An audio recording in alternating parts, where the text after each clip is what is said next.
I've audited over 200 Klaviyo accounts over the past few years, and I keep seeing the same 5 mistakes costing e-commerce brands anywhere from $10,000 all the way up to $100,000 per month in lost revenue. And here's the thing. Most of these brands had no idea that this was happening when they came to me. They came into these audit calls thinking their email marketing was being done well. But when I dig into these accounts, I can see that they're bleeding money. So in this video, I'm going to break down the 5 biggest mistakes that I see when I'm auditing Klaviyo accounts. And this is mistakes made by brands that make between $500,000 per year in sales all the way up to $50 million per year in sales. For context, I'm the co-founder of Hamilton Emails. We've worked with over 80 businesses around the world on their email marketing. Everything I'm about to show you in this video has been battle tested on real client accounts with real money on the line. So here's what we're going to be covering. First is the pop-up mistake, which is killing your website conversion rate. Second is how your welcome series is actually losing you sales. Third is the only 2 rules to email design that actually matter and how you're breaking them. Fourth is who you should actually be sending campaigns to. And fifth is the most important flow that everyone ignores. And if you implement all 5 of these solutions, you will make more money. Not might, you definitely will make more money from your email marketing. Let's get straight into it.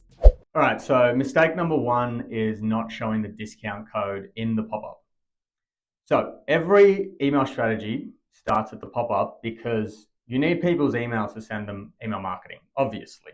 And the only way of getting people's emails through a pop-up is when you offer some kind of discount. It doesn't have to be a discount, but that's what most brands do. Some brands offer a free gift with their order. Some brands have some kind of different offer. But the main thing is you have some kind of incentive on there. Now, what the mistake is when you make your customer check their email to get that discount or redeem the coupon or redeem the gift, etc. Like this. I've seen it where it's like, hey, thanks for signing up. Check your email for the confirmation of your discount. This is a mistake. And this is a mistake because this person that signed up is a visitor on your website ready to spend money. And instead of pushing them down your website on the path of spending money on your site, you're going to push them off your website to go to their email inbox and get a code so that they can hopefully come back. It's like, hey, leave your website, go to your inbox, get the discount code. And that causes friction in just getting them to go to the checkout page and buy it. What you should have is a pop-up like this. In the pop-up, give the discount code. And this is very important. I've seen some very big brands make this mistake. And the reason they make this mistake is because it's a very silent issue. Your email metrics are going to look really good if you force people to go to their email to get the discount. I spoke with a brand last week. This was the conversion on their welcome series email flow. 18%, almost 19% conversion on their welcome series. Their email marketing person thought they were doing phenomenal, but in reality, all of these people were probably going to buy anyway, right? They're just forced to go to their email to get this discount code, which they were going to get anyway. They just saw a discount code and they were like, yep, let me get it. They just added steps. And that friction is likely costing this business a lot of money. So think about the customer journey if you don't believe me. Most people on your site who are signing up, they've probably seen your ads. They've seen a lot of ads from you. They probably know what you sell. They're just, looking for a deal. And they get that deal. That's why they're coming into this flow.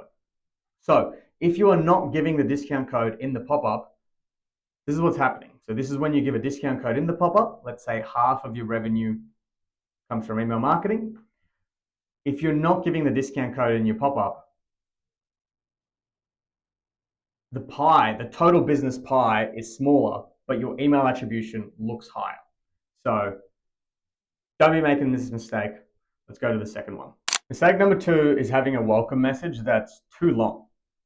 So flowing on from the pop-up, the first email that you send is the welcome message after the pop-up. And I see a lot of brands have super detailed welcome emails that basically tell their brand story, explain their values, explain their mission, the ingredients of their product, every single product they sell, etc. And to be honest, a lot of the time that information is unnecessary. So you can see a few examples here. This brand says their story, it has their values, it has a code, of course, but it has all of these other things which are not really necessary. This brand as well They have a quiz, they have the discount code which they give, they have the quiz. They also have a bunch of stuff over here, has an option to submit your birthday as well to get birthday deals. Same thing with this example here as well. Short emails work better because, like I said before, most people that are on your email list already know who you are. They've seen your ads, they've probably seen your organic content, they know what product it is that you're selling that they want to buy. They're just on your website to purchase and they see a pop up to get a discount code and they're like, yep, I'm going to sign up for that. So they're already sold. All you need is to give them the code so that they can go back and complete their purchase if they haven't completed it from the pop up already. So this welcome email, it's just if they haven't completed it on the pop up, if they haven't completed their purchase from the pop up, it's almost just a reminder. It's like, hey, you signed up for this discount code. Like, don't forget to use it. Just make it simple like this. Hey, like, here's your discount code. Go back to the site. This is who we are. Go back and book your first class. Hey, welcome. Here's your code. Go back to purchase. In this example, we have a few reviews because that adds to the persuasiveness of the email. It adds a bit more trust, but we don't add any more than that. This example, same thing. We add pictures of clothes so that instead of going to the general site, they can go directly to what they want. If they want shirts, if they want pants, their shorts, they want accessories, they can select one of these. When we test a shorter email, a lot of the time it just works doubly as well as what they had previously. So in this example, it was converting at 4%. After we tested a shorter email, converted at 7%, 7.3%. In this example, this was doing pretty well, 8% conversion rate on the welcome series before. But when we made it shorter, 14% of people converted. So for more aggressive brands, you can actually make it so that you have 2 emails as the welcome series focused entirely on the discount. So you can be like, first email, hey, here's your code. Second email, if they don't convert from that first email, you can say, hey, like, you signed up for this discount code. We really don't want you to miss out on this. So here it is again. Please use it before it expires, etc. And it just works. This is for aggressive brands. Obviously not the best for brand building, but it does. If you want to maximize conversions at the expense of everything else, this works. This is what maximizes conversion. So, third mistake is breaking the 2 rules of email design. There are only 2 rules of email design that actually matter. First is that your design has to be mobile optimized. And the second is that your headline and call to action have to be immediately visible above the fold. The mobile optimization is pretty clear. And that's because most of the people on your website, most of the people that interact with your ads, and most of the people that interact with your emails will be on their phone. There's different stats for this depending on where you look, but the majority of your e-commerce sales will come from mobile. And so you want to optimize your emails as well for mobile as well. Now, with the headline and call to action above the fold, the reason for that is because when people see a button in this modern age on their phone, they just click it, right? People interact with the world by pressing buttons. That's just what happens. And what's going to happen if you have buttons immediately visible on top of your emails is people are going to open the email, they're going to have a look, they're going to see a button, they're going to click, and they're going to end up on your website looking like this without even remembering how they got there, right? It's like when you open your phone and you're just like scrolling TikTok and you're like, how did I get here? Wasn't I supposed to do something else? But you're on Instagram Reels. Same effect, which we're recreating with our emails by just having that button above the fold. So for you, if you're an e-commerce brand, every email that you send, have a headline and call to action above the fold. People are going to open the email. They're just going to see filling care and more. Cool. All right, let's have a look. And they're just going to be on your site looking at products. This example, headline, call to action above the fold. They see a big button over here that's clear. Let's see what it does. Same thing here. Unlock your best hair days. Okay, fine. Gift. Let's do it. Luxury for all, not just the 1%. All right, let's have a look. The goal, don't forget, the goal is always conversions and getting people onto your site. So you can significantly improve your click-through rate if you just have a button immediately visible at the top of the email, and more people to your site means more conversions. So that leads to mistake number 4, and that is not sending campaigns to enough people. So the number 1 predictor of email campaign revenue is how many people you send to. Campaigns that send to more people will produce more revenue than campaigns that send to less people. The issue is we can't send campaigns to everyone all the time because subscribers will get annoyed. And number 2, that will hurt your deliverability. So what we do, and this is normal best practice, is just sending campaigns to a 90-day audience. This is what most brands do. Engage 90-day audience, it's people that have clicked or opened an email in the last 90 days. This is normal. The problem is, for most brands I audit, they only send to the engaged 90 days at the expense of everyone else. That's all they send to. And you can see this example here. This brand has pretty good open rates, and every single campaign they send to the engaged 90-day audience. But like I said before, the number one predictor of email revenue is the number of people you send to. This brand has 150,000 people on their database, but they're only sending to 60,000 of those people, 60,000 of the most engaged people on that database. That means there's 90,000 people that are not getting messages from this brand, and they're still paying for them in Klaviyo. So what that means for you, for this brand, is they need to send 1 or 2 campaigns to the full list every month to re-engage, to give those people a chance to re-engage. Otherwise, if you're not willing to do that, there's no point paying for them. Just suppress them. So the sending cadence that I'd recommend for a brand like this, right? If you have good open rates, sending to your engaged 90-day list is incorporate 1 email every 1 to 2 weeks to the engaged 180-day list, as an example. If the open rates for that are decent, they're not too bad, you can keep doing it. If they're pretty bad, well, then you can lower the frequency of when you send to the engaged 180-day list. Every 2 to 4 weeks, send a campaign to the full list. This lets you capture more people on your database and actually give them marketing while giving them a chance to re-engage with your brand.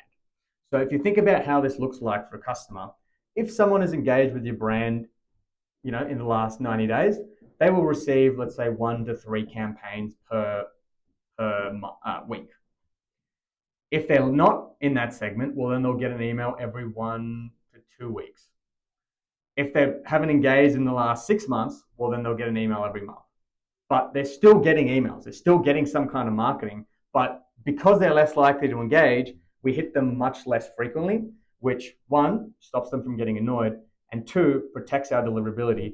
But it opens us up to bring them back so that we can collect revenue from them. Now, mistake number 5. The most important flow that most e-commerce brands ignore is the post-purchase flow. This is what the post-purchase flow looks like for most e-commerce brands that I audit. It's either just a simple order confirmation email, or if they've built it out and personalized it, it's still only 1 email long. So the post-purchase is important because as soon as someone buys from a website online that isn't Amazon, they have thoughts in their mind. They're like, oh my God, did I just get scammed? What have I done? Am I actually going to get this item? Is this a real company? Is this just a fake dropshipper? Oh my goodness.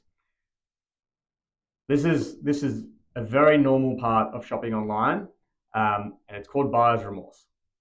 Very normal.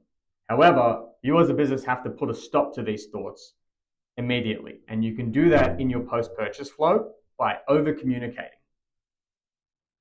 A normal post-purchase flow is just a shipping confirmation or an order confirmation. It's like, hey, we've received your order, we're in the process of shipping it out, just please hold.